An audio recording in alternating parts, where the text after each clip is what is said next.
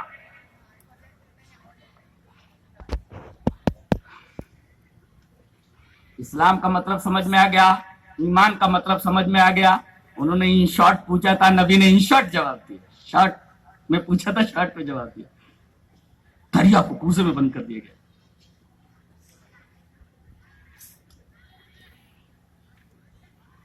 تو دین کی تعریف معلوم ہو گئی, دین سے مراد اسلام. اچھا, الیوم اکملت لکم دینکم. ہاں, ابھی ہم یہیں پر رکے ہوئے آیت کے پہلے ٹکڑے کی شرح کرتے ہوئے آگے بڑھیں. دوسرا ٹکڑا پہلے سے ریلیٹڈ ہے اور تیسرا ٹکڑا دونوں سے ریلیٹڈ ہے. وَأَتْمَمْتُ عَلَيْكُمْ نِعْمَتِي, اور میں نے پورا کر دیا اپنی نعمت کو. اب میں ابھی تک سمجھا رہا تھا دین کیا ہے, اسلام کیا ہے, بیچ میں نعمت بھی آ گئی. اب سمجھایا جائے نعمت کیا ہے جسے اللہ نے پورا کر دیا ہے. قرآن پڑھتے ہو, سمجھتے ہو, قرآن کی تفسیر کبھی سمجھتے ہو, پڑھتے ہو؟ میں تو 15-20 سال سے اس کتاب عزیز کا طالب علم ہوں, اور میرا خیال ہے کہ تمام اویلیبل شروحات میری نگاہ سے گزر چکی ہے الحمدللہ. ایک مومن اور مسلم ہونے کے ناطے نہیں, اس کو ایک طرف رکھ کر کے ایک اسکالر ہونے کی حیثیت سے میں یہ بولتا ہوں کہ دنیا کی کوئی بھی کتاب, بلکہ دنیا کی تمام کتابیں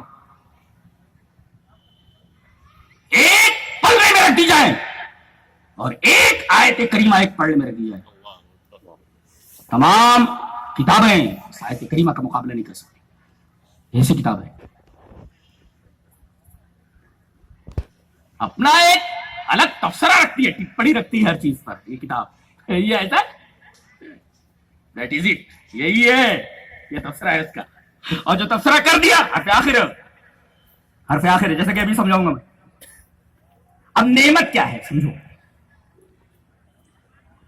حضرت آدم علیہ السلام جب دنیا میں آئے, اللہ نے فرمایا جا تو رہے ہو, سنو, فَإِمَّا يَأْتِيَنَّكُم مِّنِّي هُدًى, میری طرف سے تمہارے پاس ہدایت آئے گی. یہ وہی ہدایت ہے. ہاں, اللہ تبارک و تعالیٰ نے انسان کو جتنی نعمتیں دی ہیں انسان اس کا شمار نہیں کر سکتا. بھائی تو نعمت اللہ, دیکھو نعمت کہا گیا واحد ہے, لیکن ہم ترجمہ کیا کرتے ہیں, اللہ کی نعمتوں کو شمار نہیں کر سکتے. ایک نعمت میں کئی نعمت ہے. مثلا سانس ہے, تو اگر آدمی سانس اندر نہ لے جائے تب بھی مر جائے گا, اور یہ ہوا جو اندر گئی ہے جس پر زندگی کا مدار ہے, اگر وہیں رک جائے تو بھی مر جائے گا. تو گویا کی سانس اندر جانا ہوا وہی ہے, ایک نعمت, اور باہر نکلے ایک نعمت. تو ایک نعمت میں دو نعمت. تو اللہ کی جتنی بھی نعمتیں ہیں سب اپنی جگہ انتہائی اہم ہیں. آپ کتنی بڑی نعمت ہے کسی اندھے کو دیکھ کر معلوم کرو. ہاتھ اللہ کی کتنی بڑی نعمت ہے کسی ہینڈ لیس کو دیکھ لو. پیر اللہ کی کتنی بڑی نعمت ہے کسی اپاہج کو دیکھ لو. دماغ اللہ تبارک و تعالیٰ کی کتنی بڑی نعمت ہے کسی کو پاگل کو دیکھ کر اندازہ کرو. جتنی نعمتیں اللہ نے عطا کی ہیں ساری نعمتیں اپنی جگہ انتہائی اہم ہیں. لیکن میں یہ پوچھوں کہ اللہ کی تمام نعمتوں میں سب سے بڑی نعمت جو اس سے بڑی نعمت کوئی نہیں, کون سی ہے؟ اسی وجہ سے دین کو مضاف کیا گیا قوم کی طرف اور نعمت کو مضاف کیا گیا یا متکلم کی طرف. میری نعمت قرآن حکیم کی بلاغت دیکھو, اللہ قربان جاؤں اس کتاب کے, کیا گفتگو کا انداز ہے, کیا اسلوب کلام ہے. سبحان اللہ وبحمدہ سبحان اللہ العظیم. اللہ کی جتنی بھی نعمتیں ہیں انسانوں کے اوپر سب نعمتیں اپنی جگہ انتہائی اہم. آنکھ اپنی جگہ ایک بہت بڑی نعمت, پیر اپنی جگہ اللہ کی بہت بڑی نعمت, دماغ اللہ کی بہت بڑی نعمت, ساری نعمتیں, زمین اللہ کی سب سے بڑی نعمت جسے غلہ جات اگتے ہیں آدمی کھاتا ہے زندہ رہتا ہے, پانی اللہ کی بہت بڑی نعمت, ہوا اللہ کی بہت بڑی نعمت, یہ چاند سورج سارے کے سارے سب اللہ کی بہت بڑی نعمت. لیکن اللہ کی تمام نعمتوں میں سب سے بڑی نعمت کون سی؟ کہ اس سے بڑی کوئی نعمت نہیں. وہی نعمت ہے نعمت ہدایت. اور یہی وجہ ہے کہ اسی نعمت کی دعا ہر 5 نمازوں میں امام اور مقتدی دونوں پڑھتے ہیں. اہدنا الصراط المستقیم. امام نہ پڑھے تو اس کی نماز نہیں ہوتی, مقتدی نہ پڑھے تو اس کی بھی نماز نہیں ہوتی. اہدنا الصراط المستقیم سب سے بڑی نعمت نعمت ہدایت. تو اب یہ ہدایت جو حضرت آدم سے چلی تھی, اللہ نے فرمایا تھا کہ اے آدم تم زمین پر جا رہے ہو, تمہارے پاس میری ہدایت آئی. یہ ہدایت آئی اور چلتے چلتے چلتے چلتے چلتے چلتے یہ نعمت ہدایت جناب محمد رسول اللہ صلی اللہ علیہ وسلم تک آئی اور یہ کامل ہو گئی. اب ہدایت کی ضرورت نہیں ہے کہیں اور.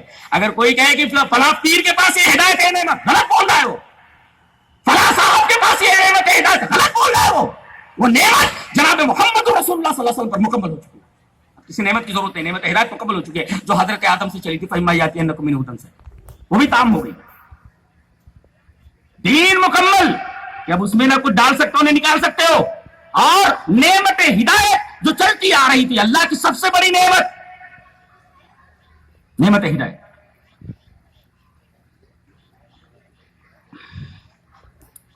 یہ مکمل ہو گئی. تو گویا کہ کیوں کہہ سکتے ہیں انعام کی 2 قسمیں, انعام عام انعام خاص. نوٹ اٹ ڈاؤن, نوٹ کرو. انعام کی 2 قسمیں, انعام عام جس طرح اللہ کے ماننے والے کی زمین کے اوپر بارش برستی ہے, ایسے اللہ کے نہ ماننے والے کی زمین پر بارش برستی ہے. اس کے منکر کے اوپر بھی بہت ساری نعمتیں. یہ انعام عام ہے جس میں فرما بردار اور نافرمان دونوں برابر ہیں. لیکن نعمت ہدایت جس کو ملتی ہے یہ انعام خاص ہے. یہ اللہ اپنے خاص بندوں کو عطا فرماتا ہے, سب کو نہیں دیتا. یہ بہت بڑی نعمت نعمت ہدایت. یہ اللہ نے نعمتی کہہ کر کے میری نعمت میری نعمت. اور اس میں نکتہ یہ ہے کہ یہ نعمت ایسی ہے کہ میں ہی جس کو چاہوں دے سکتا. نعمت ہے میں دینا چاہوں جس کو اسی کو ملتی ہے. تو یا متکلم کی طرف جو اضافت ہے اسی وجہ سے میں نے تقسیم کی کہ انعام کی 2 قسمیں, انعام عام انعام خاص. یا متکلم کی طرف اضافت کی وجہ سے میں نے تقسیم کی. ففہم وتدبر فإنہ دقیق. تو واتممت علیکم نعمتی, میں نے اپنی نعمت کو بھی تمہارے اوپر مکمل کر دیا. اچھا, ورضیت لکم الاسلام دینا, اور میں راضی ہو گیا ہوں تمہارے لیے اسلام کے دین ہونے کے اعتبار سے. اس کا مطلب کیا؟ جب اللہ راضی ہے اسلام کے دین کے اعتبار سے, تو اب اس کے علاوہ جو دین کو قبول کرو گے وہ اللہ کے نزدیک ناپسندیدہ ہے. اسی حقیقت کو اس طرح فرمایا گیا, وَمَن يَبْتَغِ غَيْرَ الْإِسْلَامِ دِينًا فَلَن يُقْبَلَ مِنْهُ وَهُوَ فِي الْآخِرَةِ مِنَ الْخَاسِرِينَ. اللہ دین اسلام کے علاوہ, اسلام دین کے علاوہ کوئی اور دین قبول نہیں کرے گا. یہ اگر لے کر کے وہاں نہیں گیا ہے تو خسارے میں. ایک نکتہ یہاں خاسرین پر, اگر آدمی کے پاس دین ہے تو دنیا میں بھی کامیاب اور آخرت میں بھی کامیاب. اور بدون دین, بغیر دین کے دنیا میں بھی ناکام اور آخرت میں بھی ناکام. دنیا میں بھی اگر بظاہر کامیاب ہو جائے لیکن آخرت میں بالکل ناکام. اللہ نے فرمایا من کان یرید حرث الآخرۃ نزد له فی حرثہ ومن کان یرید حرث الدنیا نؤتیہ منها وما له فی الآخرۃ من نصیب. یہ دنیا ایک کھیتی ہے. کسان 2 طریقے کے. ایک کسان کسی زمین پر اسی کھیتی میں آخرت کی کھیتی کرتا ہے. ذہن میں بٹھاؤ, زمین ایک ہے, اسی زمین میں ایک آدمی آخرت کی کھیتی کرتا ہے اور ایک آدمی دنیا کی کھیتی کرتا ہے. کھیتی وہی ہے. اب اللہ کیا فرماتا ہے, یہ جو دنیا کی کھیتی کر رہا ہے اس کو دنیا اتنی ملے گی جتنی ہم چاہیں گے, اور جو آخرت کی کھیتی کر رہا ہے اس کو اتنا ملے گا جتنا وہ چاہتا ہے.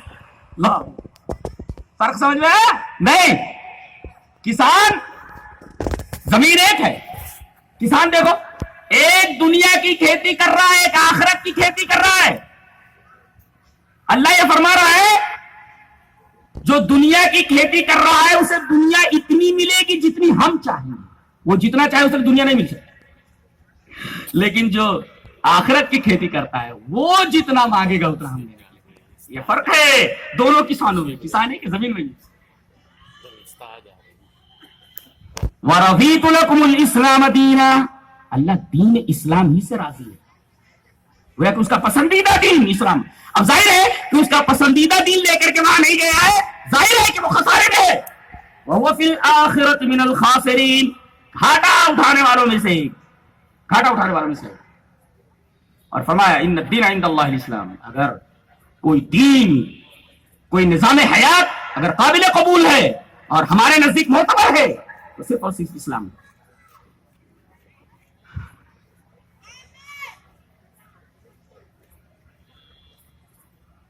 تینوں گیا ہو تو اس کو بنیاد بنا کر کے ہم آگے بڑھیں. ہاں اب ہم آگے بڑھتے ہیں، اب ہم آگے بڑھتے ہیں.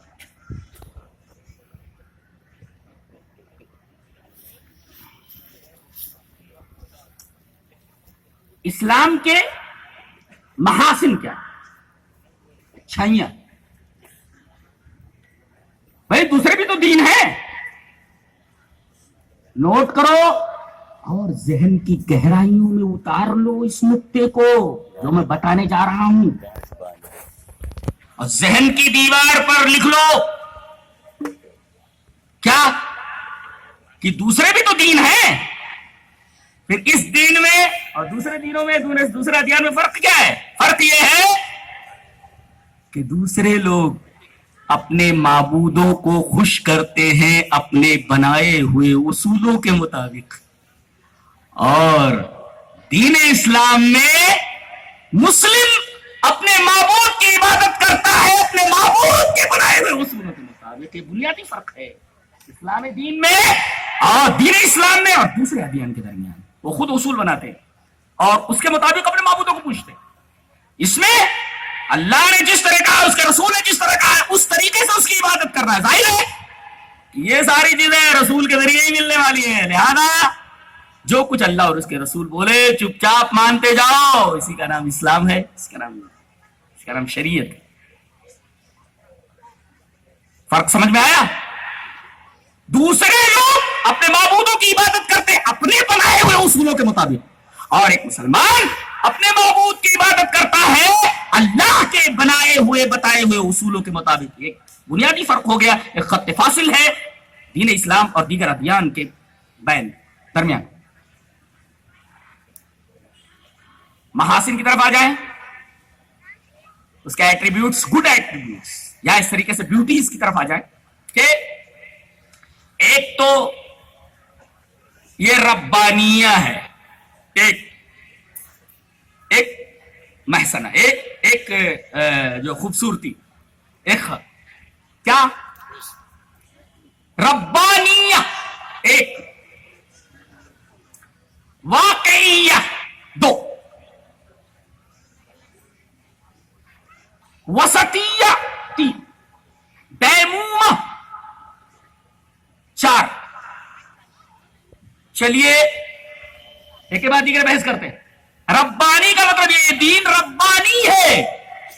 ربانی کا مطلب یہ ہوا کہ اس کے جتنے بھی اصول ہیں کسی ذہن کی پیداوار نہیں ہے، کسی ذہن کی تخلیق نہیں ہے، بلکہ اللہ تبارک و تعالیٰ نے یہ اصول دیے. یہ دین ربانی ہے. یہ سمجھ میں آیا؟ ایک تو ربانی ہے اور دوسرے واقعیہ ہے. واقعیہ کا مطلب یہ ہے کہ یہ دین فطرت ہے. اچھا، یعنی اس کا ہر اصول ایسا لگتا ہے جیسا فطرت کی آواز ہو. دلیل یہ حدیث پاک.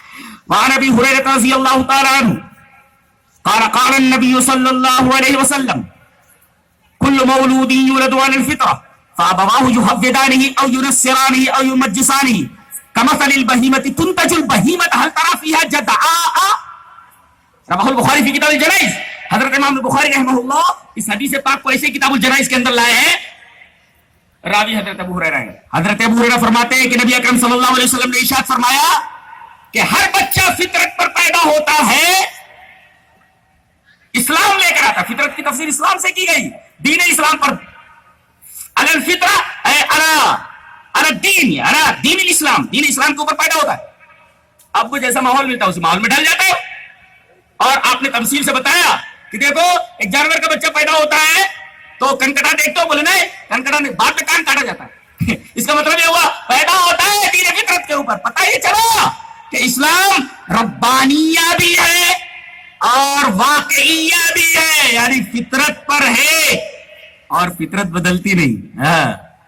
فطرت اللہ التی فطر الناس علیہا لا تبدیل لخلق اللہ. اگر یہ واقعیہ ہے اور دین فطرت ہے تو سوال پیدا نہیں ہوتا کہ بدلے. لا تتحور ولا تتبدل ولا تصادم بمصالح الناس ولا تصطدم بمصالح الناس.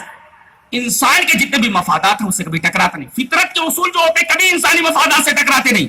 پتہ یہ چلا کہ اگر یہ دین ربانی ہے اللہ نے اصول بنائے، اگر یہ دین واقعی ہے تو دین فطرت ہے.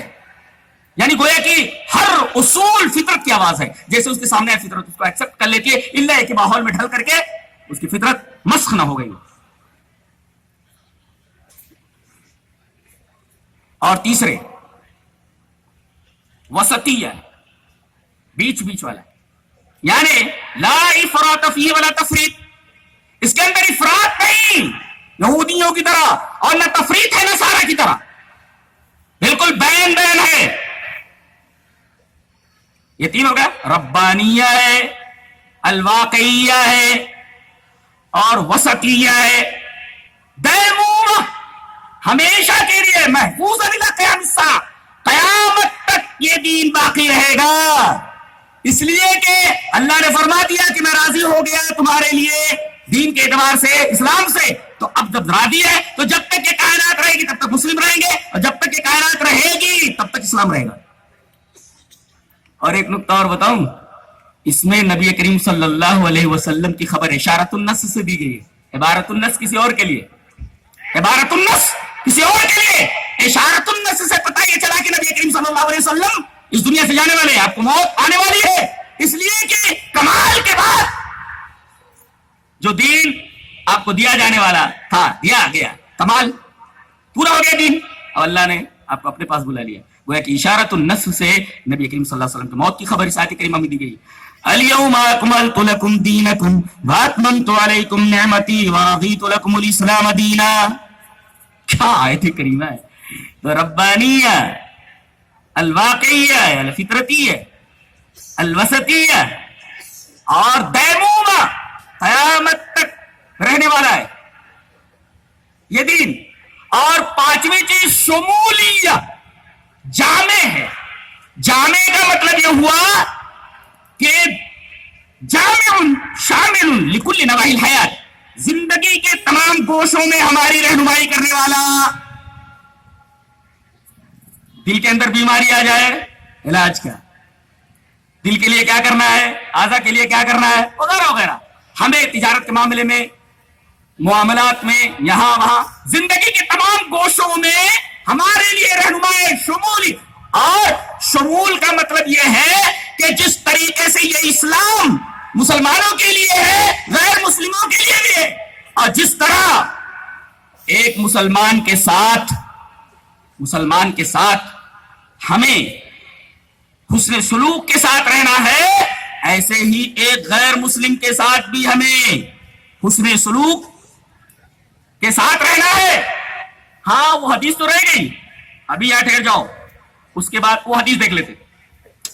عن ابي هريره رضي الله تعالى عنه عن النبي صلى الله عليه وسلم قال من كان يؤمن بالله واليوم الاخر فلا يؤذي جاره واستوصوا بالنساء خيرا فانهن خلقن من ضلع وان اعوج شيء في الضلع اعلى فان ذهبت تقيمه كسرته وان تركته لم يزل اعوج فاستوصوا بالنساء خيرا رواه البخاري في كتاب النكاح. حضرت ابو ہریرہ فرماتے ہیں کہ نبی اکرم صلی اللہ علیہ وسلم نے ارشاد فرمایا کہ جو آدمی اللہ پر ایمان رکھتا ہو اور مرنے کے بعد زندگی کے، اسے ہم نے ٹرم لے لیا تھا، مرنے کے بعد کی زندگی پر یقین رکھتا ہو، اسے چاہیے کہ اپنے پڑوسی کو تکلیف نہ پہنچائے. پڑوسی چاہے مسلم ہو چاہے غیر مسلم ہو. اگر مسلم ہے تو دو حق، ایک حق کے اسلام، دوسرا حق کے جواب. اور اگر غیر مسلم ہے اس کے ساتھ بھی آپ کو حسن سلوک کرنا، اس لیے کہ آپ کا پڑوسی ہے. ایک نقطہ بتاؤں، حدیثی نقطہ. یہاں یہ کہہ کر کے کہ جو آدمی اللہ پر اور یوم آخرت پر ایمان رکھتا ہے اسے چاہیے کہ اپنے پڑوسی کو تکلیف نہ پہنچائے. اس کے بعد یہ کہا جا رہا ہے عورتوں کے ساتھ میں حسن سلوک کرنے کی تمہیں وصیت کرتا ہوں, انہیں بلا وجہ ستاؤ نہیں, انہیں بلا وجہ پریشان مت کرو. اس ٹکڑے کے بعد یہ لانے کی کیا ضرورت تھی؟ بولے اگر پڑوسی کو تکلیف نہیں پہنچا سکتے جو آپ کے گھر کے, اب گھر میں تو نہیں رہتا پڑوسی نا, یہ لاؤڈ اسپیکر ہے, برابر ہے, یہ لاؤڈ اسپیکر ہے, یہ پڑوسی ہے اس کا, لیکن الگ ہے نا, یہ ادھر ہے یہ ادھر ہے, آپ یہاں رہ رہے ہیں آپ کا پڑوسی ادھر ہے, گھر الگ الگ. تو جب پڑوسی کے ساتھ تم غلط سلوک نہیں کر سکتے تو بیوی جو گھر کے اندر رہتی ہے اس کو تو تکلیف کیسے پہنچا سکتے ہو؟ تو تمہاری سب سے بڑی پڑوسی. حدیث کا مفہوم سمجھے؟ ایسے بیٹھے ہو جیسے آپ سمجھ ہی نہیں رہے ہو. اتنا باریک استدلال کیا ہوں اور آپ سبحان اللہ بھی نہیں بولے گا حدیث کے استدلال پر. ارے بھائی پڑوسی کا گھر الگ ہوتا ہے, یہ پڑوسی ہے اس کا, یہ الگ ہے نا. اب اس کے ساتھ تم برا سلوک نہیں کر سکتے, تمہاری بیوی تو تمہارے گھر کے اندر ہے, اس کے ساتھ تم برا سلوک کیسے کر سکتے ہو؟ اس وجہ سے من کان یؤمن باللہ والیوم الاخر فلا یؤذی جارہ کے بعد لایا گیا واستوصوا بالنساء خیرا. اچھا, اور بتایا گیا کہ بھئی ان کو بلا وجہ پریشان مت کرو, اس لیے کہ ٹیڑھی پسلی سے پیدا کی گئی, برابر ہے, پسلی سے, اور اوپر والی پسلی سے پیدا کی گئی جو سب سے زیادہ ٹیڑھی ہوتی ہے.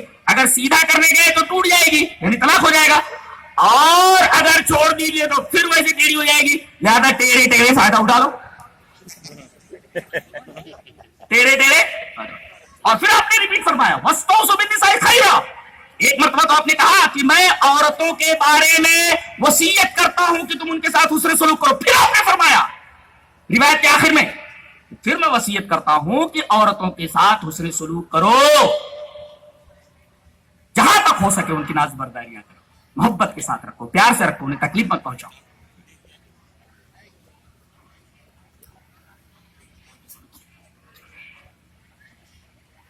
تو ربانیہ ایک بیوٹی, اور اسی طریقے سے الواقعیہ, الوسطیہ, الدیمومہ, ہمیشہ محفوظ رہنا, قیامت تک محفوظ, اور آخری شمولیہ, جامع ہے, زندگی کے ہر موڑ کے اوپر رہنمائی کرنے کے لیے اسلام کھڑا ہوا ہے. عقائد, عبادات, معاملات, اخلاقیات, تمام میدانوں کے اندر ہماری رہنمائی کرنے والا ہے. آئیے اس بات کو پروف کرنے کے لیے وسطیہ کا تو ہے, وَكَذَلِكَ جَعَلْنَاكُمْ أُمَّةً وَسَطًا لِتَكُونُوا, یہ دلیل ہو گئی. واقعیہ پر كُلُّ مَوْلُودٍ يُولَدُ عَلَى الْفِطْرَةِ, ربانیہ پر الْيَوْمَ أَكْمَلْتُ لَكُمْ دِينَكُمْ, اور شمولیہ پر حدیث پڑھ دیتا ہوں. حدیث کس طرح؟ وعن ابی ذر قال ترکنا رسول اللہ صلی اللہ علیہ وسلم وما طائر يقلب جناحيه في الهواء الا وهو يذكرنا منه علما قال فقال صلى الله عليه وسلم ما بقي شيء يقرب الى الجنة ويباعد من النار الا وقد بين لكم. رواه الطبراني في المعجم الكبير. حضرت امام طبرانی رحمہ اللہ اس حدیث کو ایسے ہی معجم کبیر کے اندر لائے. راوی حضرت ابو ذر غفاری ہیں. حضرت ابو ذر غفاری فرماتے ہیں کہ نبی اکرم صلی اللہ علیہ وسلم نے ہمیں چھوڑا دنیا میں, اور اس دنیا سے آپ تشریف لے گئے, آسمان میں, فضا میں اڑنے والی کوئی چڑیا ایسی نہیں ہے جو اپنے پروں کے ساتھ اڑتی ہو اور پھڑپھڑاتی ہو, مگر اس کا علم ہمیں دے دیا گیا. یہ اسلام کی جامعیت ہے. اور کوئی ایسی چیز جو ہمیں جنت سے قریب کر دے اور جہنم سے دور کر دے نہیں چھوڑی. الا وقد بین لکم, نبی نے وضاحت کے ساتھ بیان کر دیا. اب کیا رہ گیا؟ زندگی کے ہر معاملے میں ہماری رہنمائی کر دی گئی, جنت سے قریب ہونے والی چیزوں کی طرف رہنمائی کر دی گئی, جہنم سے دور ہونے والی چیزوں کی طرف ہماری رہنمائی کر دی گئی. ارے بتاؤ وہ کون سا ایسا دین ہے جو آدمی پیشاب کرنے کے لیے بیٹھے یا باتھ روم میں جائے کیسے جائے؟ بتا دیا گیا کہ بایاں پیر پہلے ڈالو اور دائنا پیر بعد میں ڈالو, مسجد کے الٹا. جی اور کون ہے جو یہ بتائے کہ استنجا کیسے کرنا چاہیے؟ دلیل یہ حدیث پاک. وعن ابی ہریرہ رضی اللہ تعالی عنہ قال قال رسول اللہ صلی اللہ علیہ وسلم انما انا لکم مثل الوالد لولده اعلمکم اذا اتيتم الغائط فلا تستقبلوا القبلة ولا تستدبروها وامر بثلاثة احجار ونهى عن الروث بالرمة ونهى ان يستتيب الرجل بيمينه رواه ابو داود في كتاب الطهارة. حضرت ابو ہریرہ فرماتے ہیں کہ نبی اکرم صلی اللہ علیہ وسلم نے ارشاد فرمایا کہ میں تمہارے لیے ویسے ہوں جیسے ایک باپ اپنے بیٹے کے لیے ہوتا ہے. ایک باپ اپنی بیٹی کے لیے ہوتا ہے، میں ویسے ہوں. اب ظاہر ہے ایک بچے کو ایک ماں ایک باپ کیسے پالتے ہیں، ایک بیٹی کو ایک باپ کیسے پالتا ہے، کتنی ناز برداریاں کرتا ہے، کتنے نخرے اٹھاتا ہے، کتنی تکلیفیں اٹھاتا ہے. اور آپ نے فرمایا میں باپ کی طرح ہوں. انما انا لکم مثل الوالد لولدی اعلمکم، میں تمہیں یہ بھی بتاتا ہوں کہ اذا اتیتم الغائط، جب تم باتھ روم میں آؤ فلا تستقبلوا القبلۃ ولا تستدبروها، تو پیشاب اور پاخانے کے وقت تم کعبے کی طرف نہ تو پیٹ کرو نہ کعبے کی طرف منہ کرو. اچھا، اور آپ نے یہ بھی فرمایا کہ 3 ڈھیلے لو، اور آپ نے یہ بھی فرمایا کہ ہڈی سے اور گوبر سے استنجا مت کرو. کیوں؟ ارے انسانوں کے ساتھ حسن سلوک تو چھوڑو، جنوں کے ساتھ جن کو ہم دیکھتے نہیں ان کے ساتھ حسن سلوک کرنے کے لیے کہا گیا. اس حدیث پر رکے رہو. حدیث اس طرح.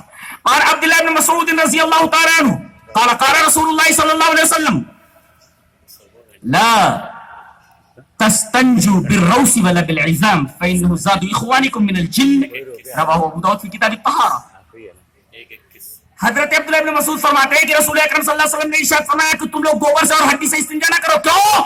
فانه زاد اخوانكم من الجن، یہ تمہارے جن بھائیوں کا کھانا ہے. اچھا، ان کی رعایت کی جو دکھائی نہیں دیتے. اچھا، جانوروں کے ساتھ حسن سلوک کرنے کی تعلیم دی گئی اسلام میں. دلیل یہ حدیث پاک.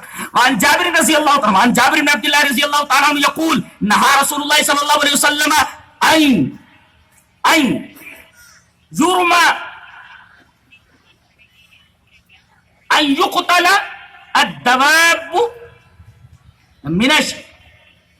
من الدواب صبرا رواہ مسلم فی کتاب الصید والذبائح. حضرت جابر بن عبداللہ فرماتے ہیں کہ رسول اکرم صلی اللہ علیہ وسلم نے منع فرمایا کسی جانور کو باندھ کر کے اس پر تیر اندازی کی مشق کی جائے. اللہ ان یقتل شیء من الدواب صبرا، کسی جانور کو تکلیف نہیں پہنچا سکتے. یہ تو جانور تو دکھائی دیتا ہے، آپ جانور کو تکلیف نہیں پہنچا سکتے. اچھا، جانوروں کے ساتھ حسن سلوک کرنے کے لیے کہا گیا ہے. جن جو دکھائی نہیں دیتے ان کے ساتھ حسن سلوک کرنے کے لیے کہا گیا ہے. اتنا جامع دین ہے یہ بتاتا ہے کہ تمہیں پیشاب کیسے کرنا چاہیے، باتھ روم کیسے کرنا چاہیے، بیٹھو کیسے، بیٹھو کیسے، یہ بھی بتاتا ہے. فلا تستقبلوا القبلة ولا تستدبروها. جامع بتائیے، اتنی چھوٹی چیز بتائیے چھوٹی ہے، حالانکہ اللہ کے رسول کی کوئی بات چھوٹی نہیں. آپ نے جو بیان کر دیا اس کا مطلب یہ ہے کہ اسلام جامع دین ہے، زندگی کے ہر معاملے میں ہماری رہنمائی کرتا ہے. تو یہ 5 چیزیں ہیں جس دین کے اندر پائی جائیں وہ دین مکمل ہوتا ہے، اور یہ 5 محاسن اس کے اندر موجود ہیں. اچھا، اسلام کے خصائص کیا؟ یہ تو محاسن تھے، خصائص، اسپیشلٹیز، یہ تو ایٹریبیوٹس تھے، گڈ ایٹریبیوٹس. یہ خصائص الاسلام کیا ہے؟ خصائص الاسلام، the specialities of اسلام، وہ کیا ہے؟ ایک تو حفظ النفوس، آپ بلا وجہ کسی کو قتل نہیں کر سکتے. اللہ نے فرمایا من قتل نفسا بغیر نفس و فساد فی الارض فکانما قتل الناس جميعا. اللہ اکبر. جس نے ایک آدمی کو قتل کر دیا بلا وجہ تو اس نے پوری انسانیت کا قتل کیا. یہ انسانی جان کا احترام ہے اسلام کے ہاں. لوگ کہتے ہیں کہ اسلام ٹیررزم کا مذہب ہے. کون بولتا ہے؟ جو لوگ اس طریقے کے ٹیرر پھیلا رہے ہیں، ابو بکر بغدادی جیسے بددماغ لوگ اور ان کا ساتھ دینے والے لوگ، حقیقت، ارے آپ کو معلوم ہے یہ لوگ مسلمانوں کے لیے کس قدر عذاب بنے ہوئے ہیں کہ دودھ کے لیے بچے ترس رہے ہیں، تڑپ رہے ہیں. لوگ اپنے گھروں کو چھوڑ کر بھاگ رہے ہیں، بھوک سے مر رہے ہیں. اسلام اس کی اجازت دیتا ہے؟ یہ کون سا بناوٹی خلیفہ ہے بھائی جو لڑکیوں کو اپنے گھروں سے بھاگنے کی دعوت دیتا ہے، جو سادہ لوگ نوجوانوں کو گمراہ کرتا ہے؟ جس دین کے اندر انسانی جان کا اتنا احترام ہو کہ ایک آدمی کا قتل پوری انسانیت کا قتل ہے، اللہ حفظ نفوس یہ اسپیشلٹی ہے اسلام کی. اور حفظ دین کا مطلب یہ ہے کہ تمہاری زندگی میں شرک نہیں آنا چاہیے. یہ حفظ دین ہے. اور دین کے جو اصول ہیں آپ ان کو برتیے. تو حفظ نفوس، حفظ دین اور حفظ مال. کسی کا مال آپ نہیں لے سکتے، کسی کا مال آپ نہیں لوٹ سکتے. چلیے اس پر بھی ایک حدیث پڑھ دیتے ہیں. ٹائم ہو رہا ہے بس میرا خیال ہے 10 منٹ اور برداشت کر لو. نہیں ایسی تقریر میں نہیں کرتا کہ برداشت کرنا پڑے کسی کو.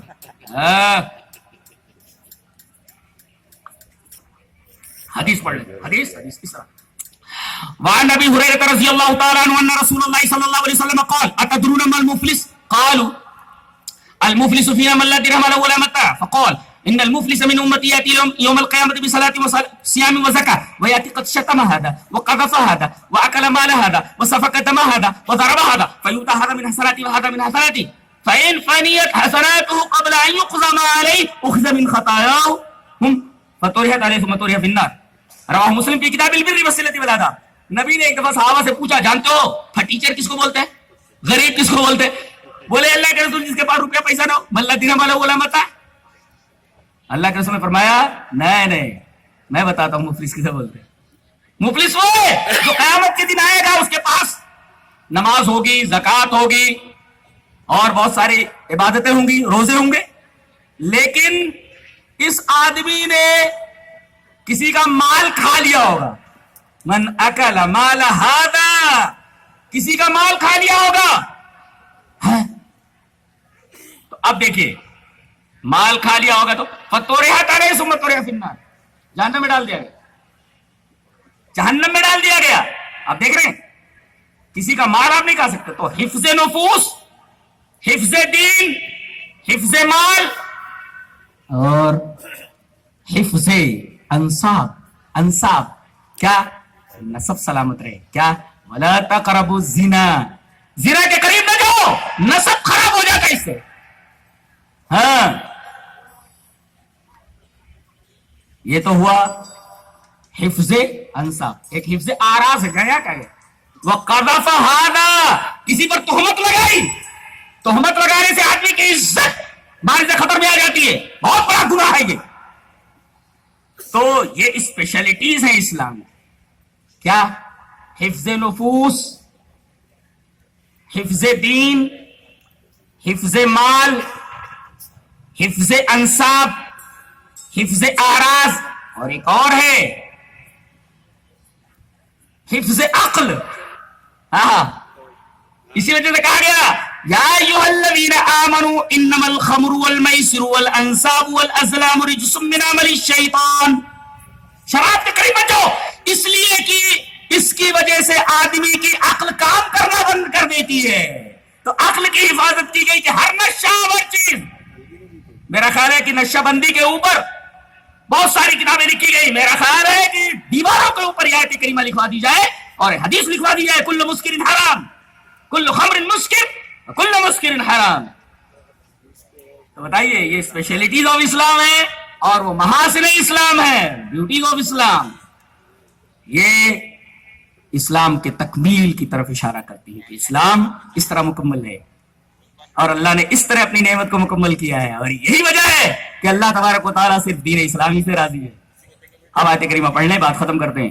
اليوم اکملت لکم دینکم واتممت علیکم نعمتی ورضیت لکم الاسلام دینا. اللہ ہمیں نیک عمل اور اچھی سمجھ کی توفیق عطا فرمائے. وآخر دعوانا الحمدللہ رب العالمین.